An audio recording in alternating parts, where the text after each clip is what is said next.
Hello, hello, everyone. Sorry for a little late start there. Our little live streaming tool here was giving me a few little fits, but we got it all figured out. All right. Adam is not here today. He's out of the office for a few days. And so I'm going to jump in here. I'll try to make this one brief. That's usually my goal on these, but we'll see. And this is our first full week in October. So, we are definitely closing in on the end of the year. Just reinforcing that messaging. Your time with your clients is really, really short now. You don't have the remainder of the calendar year. You only have until now, until about mid-November. And then everything after that is just, random occurrences almost. All right? Or the schedules between you, your staff, your customers, their customers, it's all pretty messy after that. So we really, really need to be focused in on that. Going off of our playbook, we usually kick this one off with a kind of a government funding or government, budgeting and our fiscal cycle event.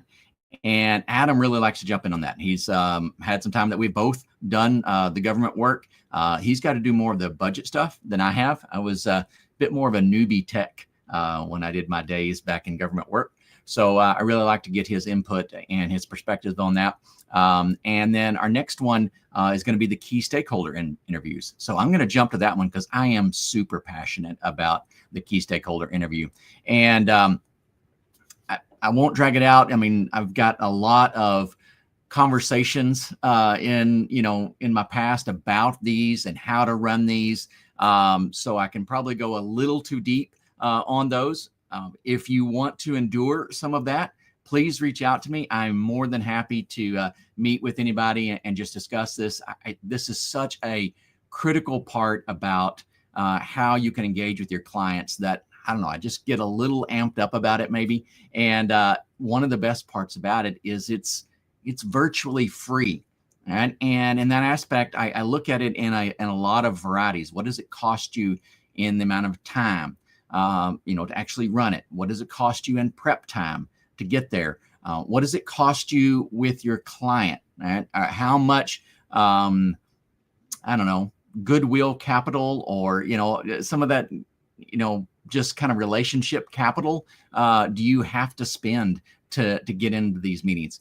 And the answer all to that is virtually none. All right. These are really, really easy meetings to run, but the payoff, the reward for running these is absolutely fantastic. So schedule a key stakeholder interview for your clients. We're going to talk more in the coming weeks about closing meetings, annual events, setting these things up more along the strategic workshop kind of idea. And I know working with our members, some of them are on board with that and some of them aren't, variety of reasons. I encourage you to get there. But the key stakeholder interview is one of the things that you can probably do no matter what stage of strategic relationship you're in with your clients, whether they're new or long-term clients, big or small. This is just a great activity to get in there. So all that lead up, what is a key stakeholder interview? Really, really simply, it's just a conversation with someone in your customer's organization who is important. All right. And I tell everybody, don't look at job titles. Those don't mean a whole lot. We want to know who in the organization is really critical for that business or, nonprofit or, the government entities that you work with, who is really critical in their success. Now, you may know these people already. You may have to guess on some of them. The easiest route is a quick, even really, really shorter conversation that can be done over email if you need to. A conversation with another executive there, maybe someone that you've talked to, maybe it's someone that you don't get to talk to and you're trying to work your way up to them. Ask them who you should have a key stakeholder interview with. All right. And you can give them a little brief deal. We just want to understand your business. I'll talk more about what goes into those, but you'll hear that. I mean, it's one, maybe two sentences there, and let them give you a name. And then bonus tip here, at the end of a key stakeholder interview, ask that person who you should meet with next time. And I like to really make that next time frame really, really vague, because if it's somebody that's really busy and you say, who can I meet with next week? They go, oh, I know they're too busy. But if you just say next time, you put it out somewhere, into the future, they'll give you someone then. And then you do have to do the work to get that meeting on the calendar. That is probably the hardest, hands down. That is the hardest element in a key stakeholder interview, is actually just getting the calendar date and time agreed to. Right? After that, it's all downhill and smooth sailing. Okay. So get a key stakeholder interview scheduled, and you really want to go in there and be prepared to not talk. Be prepared to not present a lot of information or steer the conversation or work towards some sort of objective. All right. This is a complete receive mode that you need to get into when you go into a key stakeholder interview. So you can ask some really general questions. The only steering that I suggest you make is try to not let it get technology focused. Right? They're looking at you. They're seeing the IT person, right? Whether you're more an account manager or a technical role. And yes, techs, you need to be doing these key stakeholder interviews as well. You have great opportunities to do these. But whatever role you're in, they're going to see you as the IT person, right? And we don't want them wrapping their thoughts and all their comments around technology alone. We want them to just tell us, hey, here's kind of my general job responsibilities. Here's some of the things that I'm responsible and I do on a really regular basis. And then you ask them, what's going really well and what's not going really well. And with those 4 questions, you might be at the end. Right? That might be all that they have time for, or that actually takes way more time than what you might think it would. And many times it does. And then I've got a, if you want some more details about this, if you need some more structure on this, go check out our strategic report. It's in the 2.5 and the 3.0s that are out there. If you're needing the 3.0s, let me know. Those are some pretty exciting takes on our 4-pillar approaches. So little plug for those reports. Be glad to help you out with those. But in both of those, in the strategic template, so you run that report in your client, there is a widget there for key stakeholder interviews. And I provide a few more details. I break it down into 2 blocks. There's kind of the basics of, hey, these are where we generally want to guide the conversation. And then when the conversation goes longer, I provide some more detail to help you, again, maybe provide some prompting or just some general areas to kind of drop their questions in. So you're going to gather great information about that organization. Most importantly, and this is really the key to this interview, is you're going to find out what's really important, what makes the most impact, what has the biggest effect within their organization. Here's a surprise. It might not be technology. All right. Our world is centered around all this, right? But there are things going on in their environment that might not be the most important thing on our radar, but it certainly is on theirs. And you need to know what those are. So, and again, the key stakeholder widget in our strategic report makes a great place to just catalog this stuff. All right. It's not like we're plugging in some magic variables, or, we're assembling some sort of code and we're going to be able to, compile and run this magically. All right. We need a data set to guide our future actions with our clients. And I can't think of anything better than a key stakeholder interview to build that out. So helps you understand what's important to your clients, helps you focus, and some really cool little elements on these.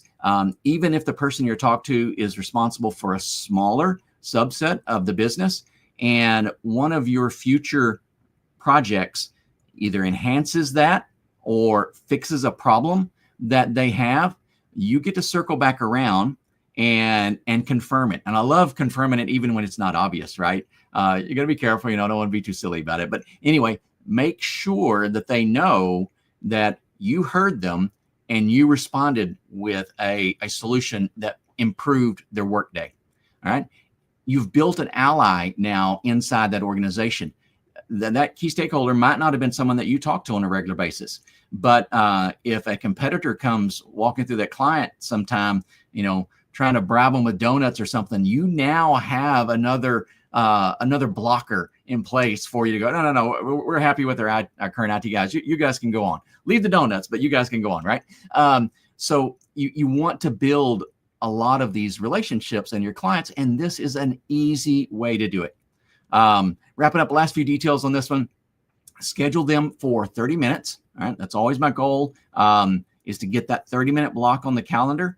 I would like to ask for more, but I feel like if we do that, it's harder to get that one hard task, the booking, it makes it even harder. So 30 minutes is usually easier to do, but in your calendar, make sure you leave the 30 minutes after that meeting open, because if you're really just listening and you get them into talking about their business, their job, essentially talking about themselves, you're going to have at least a 50-50 chance of that conversation going long, right? And I don't want you to have to cut it off and go, oh, I'm sorry, this is great stuff, but I got another meeting, right? So leave yourself a 30-minute buffer in that to catch the additional information that will probably come out of that. So get those on your calendar. Again, this is a great resource to help you engage with your clients. And from this information, all right, we're going to know all this information about them, things that are important, things we need to focus on, things that we can improve. As techie people, we might not know how to run their business, but when they at least fairly articulate a problem or something that's going really well, we can look at that with a technical perspective and go, if we did this or that, we can make a positive impact in this area. So that's your action item with this handful of bullet points, or maybe 2 handfuls of bullet points that you're going to get from a key stakeholder interview. They are going to feed all of the things that you're working on in 2026. And it is one of the best ways to show your clients your value. We still hear that all the time. Clients are curious, hey, why am I still paying you all this money every month? Okay. When you're going in and on a semi-regular basis, you are pulling up and highlighting things that your client identified. You're using their words, you're putting it in their perspective, and you're saying, we made this better. All right. We fixed this problem. We enhanced your efficiencies in this thing that was going really well and made it even better. All right. And that is the value they're looking for. You do a few of those throughout the year, and your clients will not question you on, why am I still paying you money? They'll know. It'll be obvious to them. Okay. So key stakeholder interviews, follow up with me. If you got any questions, check out the strategic report templates out there. There's a widget to provide some additional resources on that. Want to wrap with a couple of free tools that do one of them kind of goes back into the things we've been talking about the last few weeks, and the other one kind of going forward into the items that we have coming up today. So let me try again here with our meeting tool. Can I figure it out? I did. Okay. So using your personas, all right, definitely want to start structuring some of these engagements. The one I have here is just a really simple update. This one, I don't know if it's better suited to driving a meeting, or this one's probably a little more useful in an update. And so we've got that email digest feature now. So you can put this in their inbox, on demand or via schedule if you want. Again, check us out. We've got lots of details on that, or reach out to me. Apply some filters to all these. You can really do some cool stuff to see a variety of things. We have added a lot of really cool features with the assets. Let me jump over here right quick and make sure everyone is getting this information. I know we're pushing out in a variety of ways, but want to add another layer to that. You now have the ability to adjust which of your PSA or your RMM data fields are mapped to the fields that we're using in Humanize IT. So, we took this with a fairly standard approach, and it worked most of the time, but every once in a while something would come up and we'd get an unexpected result in, asset name or some other field. And so we've given you the flexibility to pick whatever you want there. We're reading a lot of the extra fields that we hadn't been reading before. So this is a really easy way for you to bring in some more information to make these part of your asset conversations. So with that though, to again drive that purchase date is a really valuable time frame to get in there and help you make those forecasts. With the Windows 10 to Windows 11 migration, we're less than a week now away, sometime next week, right? It's been a journey, and I know some of you still have a lot of work to do with some of your clients, but I also know a lot of them wrote some significant checks to get things moved over, and you're actually sitting in a great spot to really start working on their budgets right now and say, hey, let's not be kind of crazy with the next refresh on your PCs. That was kind of painful. That was a problem for your organization. You struggled. This cost came up at a time that really didn't work out for you, or it disrupted your workflows. You had to change some software or something. All right.